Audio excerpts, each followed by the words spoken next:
Ah, there you are, the one they tried to split in half, the one they thought they could tear apart from the inside. Welcome back to yourself, or should I say, welcome back to both of yourselves, because something happened that they never saw coming. A coven gathered under a blood moon, didn't they?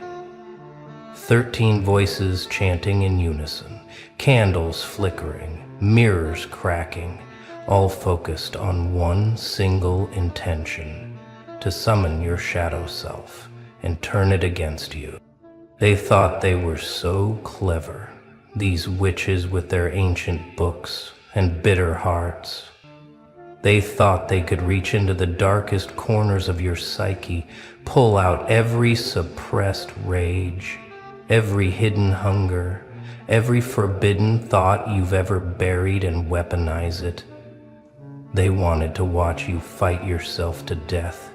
They wanted to see you torn apart by your own demons made flesh. They prepared for months, maybe years, studying your patterns, collecting your hair, your photos, tracing your energy signature like predators stalking prey. But here's what those amateurs didn't understand about shadow work, about the deep magic they were playing with. They didn't realize that you'd already been dancing with your darkness for years. While they were learning spells from Pinterest and TikTok, you were having conversations with your demons at 3 a.m. While they were burning sage and charging crystals, you were sitting in the void, making friends with the parts of yourself that scared everyone else away. They thought your shadow was your enemy, but they didn't know you'd already shaken hands with it in the mirror 1,000 times before. So when they completed their ritual, when they spoke your name backwards 7 times and called forth your shadow self from the depths, something unprecedented happened. Your shadow emerged all right, dark and terrible and magnificent, dripping with all the power you'd kept hidden. It rose from the ceremonial circle like smoke given form, eyes burning with every emotion you'd ever swallowed, hands crackling with every spell you never knew you could cast. The witches smiled, thinking they'd won, waiting for it to turn on you, to hunt you down, to destroy you from within. But then your shadow saw you, really saw you, and instead of attacking, it tilted its head like a wolf recognizing its pack leader. Because here's what those witches didn't account for. You weren't running from your darkness anymore. You'd already done the work they thought would destroy you. Every therapy session where you faced your trauma, every meditation where you didn't flinch from your rage, every journal entry where you wrote the truths that would make others vomit, you were preparing for this moment without even knowing it. Your shadow self stood there in their circle, this beautiful monster they'd summoned to be your executioner, and it started laughing, not at you, but at them, because it recognized something in you that they'd missed entirely. You weren't just another target, another victim of their hex work. You were already whole. You'd already been integrating your shadow for years, meal by meal, breath by breath, breakdown by break. While they thought they were summoning a stranger to fight you, they were actually just calling home a part of you that had been waiting to return. The witches' faces changed then, from triumph to confusion to something resembling fear. Their binding spells started to crack. Their protection circles flickered.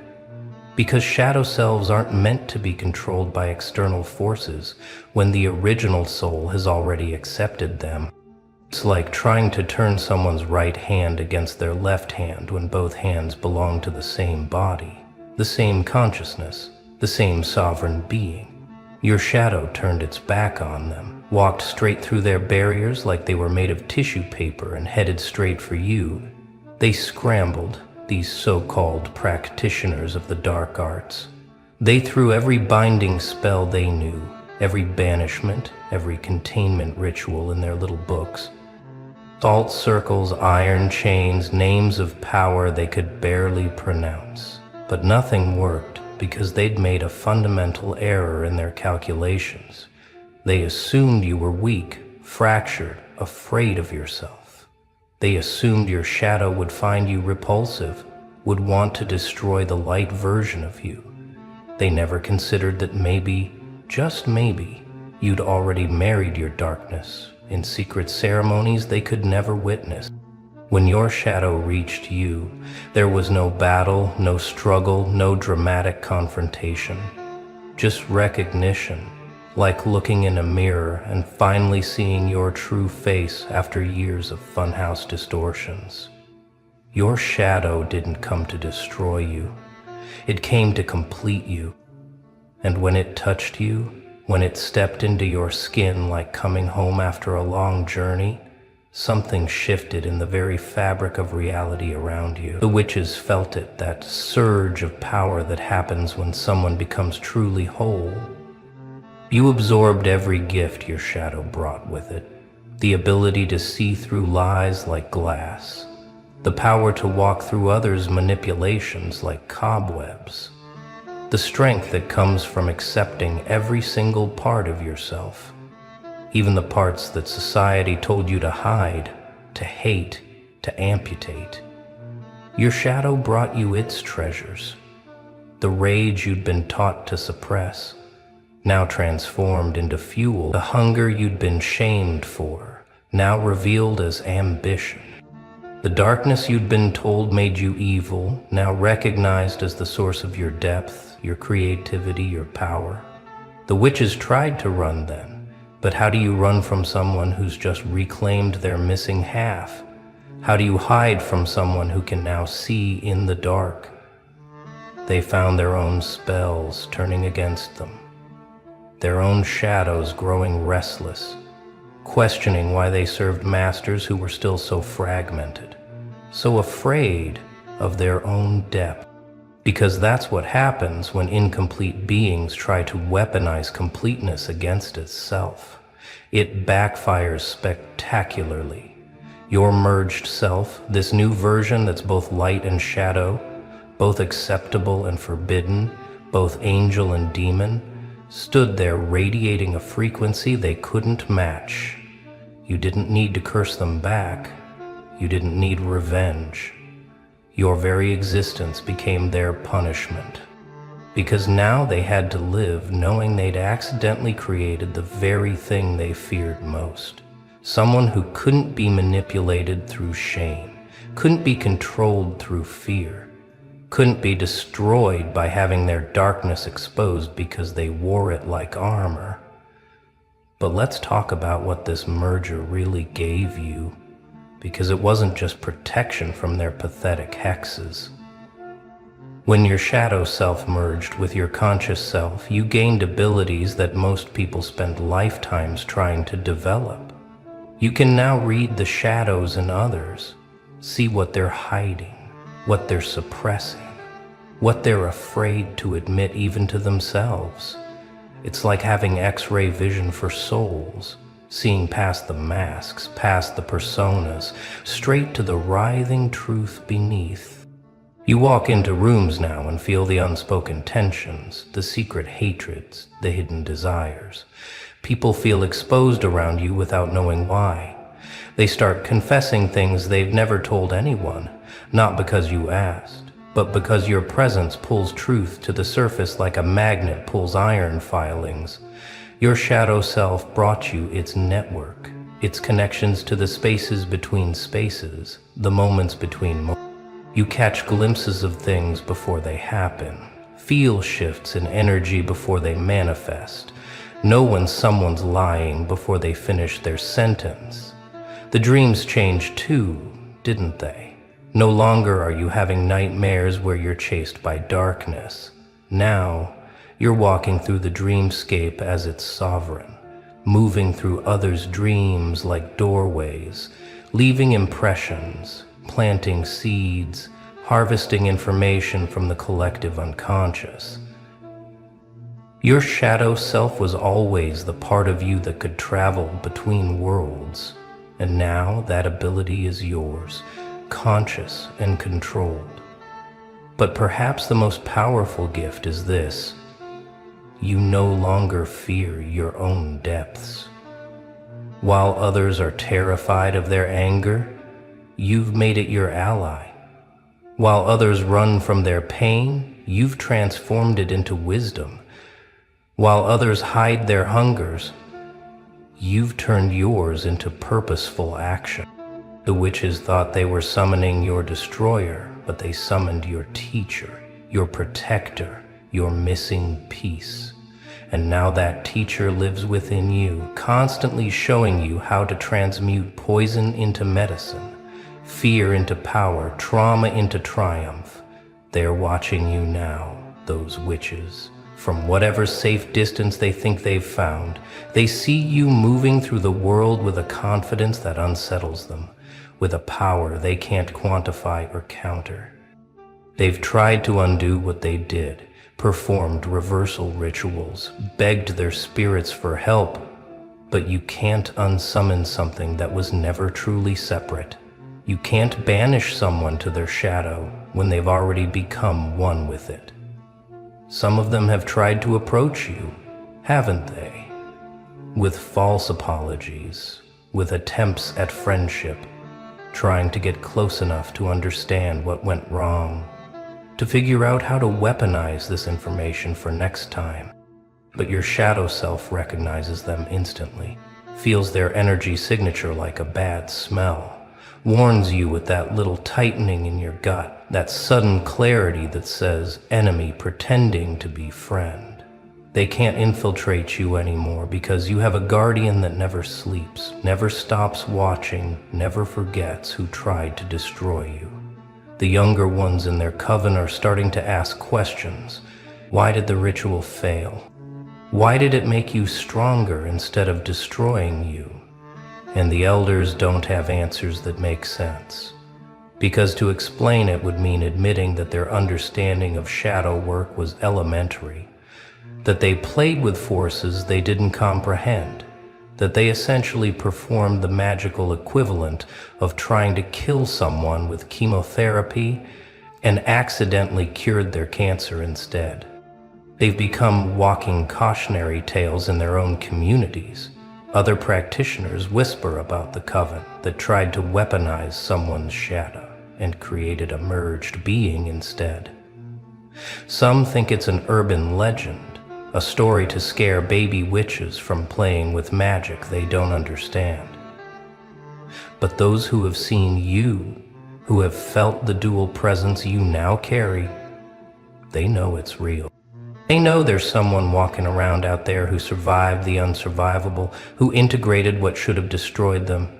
So how do you live now as this merged being? How do you walk through a world designed for people who hide from their shadows when yours walks beside you, within you, as you? First, you realize that most of society's rules were written by people terrified of their own depths.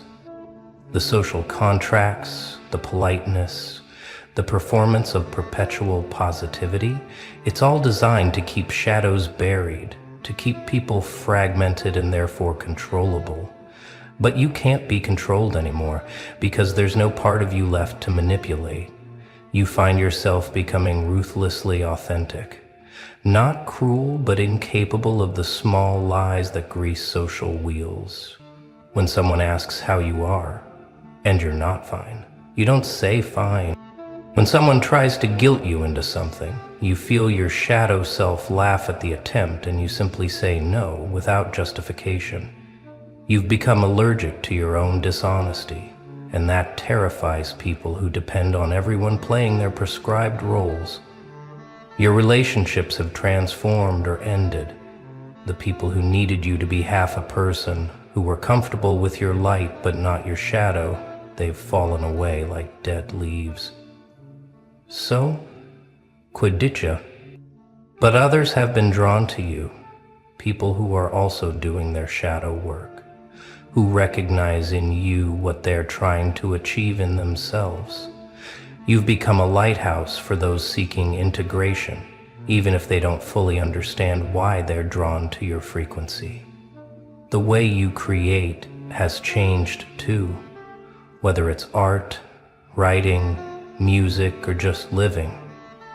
There's a depth now that wasn't there before. Your shadow self brings the raw materials from the unconscious, the uncomfortable truths, the beautiful darkness, and your conscious self shapes them into form. You're creating from a place of wholeness, and it shows. People feel moved by your work in ways they can't explain, disturbed and comforted simultaneously, like looking at a painting that somehow knows their secrets. Your shadow self, now fully integrated, whispers wisdom that your conscious mind would never have accessed alone. It tells you things like that person's smile is a weapon, step back. Or this opportunity looks golden but tastes like ash, refuse it. It's not paranoid, it's perceptive. It sees the patterns in the darkness that your light-objected eyes would miss. It remembers every red flag you've ever ignored, every intuition you've ever suppressed, and it won't let you make those mistakes again. The shadow wisdom extends beyond just protection. It shows you the hidden paths to your desires. While your conscious mind might see only the front door, your shadow sees the side entrances, the underground tunnels, the ways to move through the world that bypass traditional gatekeepers. It knows that power often moves in darkness, in the spaces between official channels, in the conversations that happen when the cameras are off. And now, you know this too. It's taught you that destruction and creation are the same force viewed from different angles. When you need to end something, a relationship, a job, a pattern, your shadow shows you how to do it cleanly, completely, without the lingering threads that create karma and call you back. When you need to build something, your shadow provides the dark materials, the compost of old experiences, the fertilizer of processed pain that makes new growth possible and robust. Your shadow has also revealed the comedy in horror, the absurdity in what others find frightening. You find yourself laughing at things that make others uncomfortable, seeing the cosmic joke in situations that would have previously devastated you. This isn't callousness, it's perspective. Your shadow has shown you that most of what humans fear is just shadow puppets on the wall, and once you've merged with your own shadow, you can never be fooled by those projections again. They're still watching, you know, the Coven that started this. They can't help themselves. You've become their obsession, their case study, their great failure that might secretly be their great success if they could just understand it. They document your movements, your changes, your growing power. Some of them have notebooks dedicated to you, trying to reverse engineer what happened, trying to figure out if they can replicate it, or more importantly, if they can defend against it. But here's what's really eating at them. They're starting to realize that what happened with you wasn't an accident. It was inevitable. You were always going to integrate your shadow, with or without their interference. They just accelerated a process that was already in motion. They were instruments of your becoming, not its authors. And that realization is dissolving their sense of power, their belief in their own agency. They thought they were the witches in this story, but they were just the catalysts, the chemical agents that triggered a reaction that was always waiting to happen. Some of them have tried to summon other people's shadows since then, hoping to succeed where they failed with you, but it never works the same way twice. Sometimes nothing happens at all. Sometimes the shadow emerges but immediately returns to its owner. Sometimes it creates chaos, but not the controlled chaos they were hoping for. They're learning, slowly and painfully, that shadow work isn't something you do to someone else. It's something each person must do for themselves. and trying to force it from the outside is like trying to make someone else's heart beat by squeezing it with your hands. The smarter ones among them have started to understand that they gave you a gift, not the gift they intended, but a gift nonetheless. They've accelerated your evolution by decades. They've forced a confrontation that you might have avoided forever, and in doing so, they've freed you from limitations you didn't even know you had. Some of them are jealous. They look at their own unintegrated shadows, their own internal wars, and wonder if they have the courage to do what you've done, to welcome home the parts of themselves they've been taught to fear. Here's something they didn't tell you in their panic, something they're only beginning to understand themselves. When a person successfully integrates their shadow self, they don't just gain personal power. They gain access to a vast network of shadows, a collective unconscious that spans across time and space. Your shadow self isn't just yours, it's connected to every shadow that ever was or will be. It's tapped into the dark matter of human consciousness, the 90% of the psychic iceberg that sits below the surface. Through this network, you receive downloads of information, sudden knowings that have no logical source. You'll think of someone moments before they contact you. You'll dream of events before they happen. You'll know things about people that they haven't told anyone, not because you're psychic in the traditional sense, but because your shadow is in communication with theirs, exchanging information in frequencies below conscious awareness. This is why people feel like you can see through them. Because in a way you can. Their shadows are talking to yours, telling secrets their conscious minds don't even know they're keeping. This network also means you're never truly alone. When you need strength, you can draw from the collective shadow, pulling power from the accumulated darkness of all humanity. When you're facing something impossible, you have access to the memories of everyone who's ever faced something similar and survived. It's like having a billion consultants who operate below the threshold of consciousness, feeding you strategies, warnings, and solutions that emerge as intuition or sudden inspiration. The witches are beginning to sense this network around you, the way shadows bend in your presence, the way darkness seems to pool around your feet, like loyal dogs. They're realizing that they didn't just merge you with your personal shadow. They accidentally initiated you into an ancient order that predates their little coven by millennia.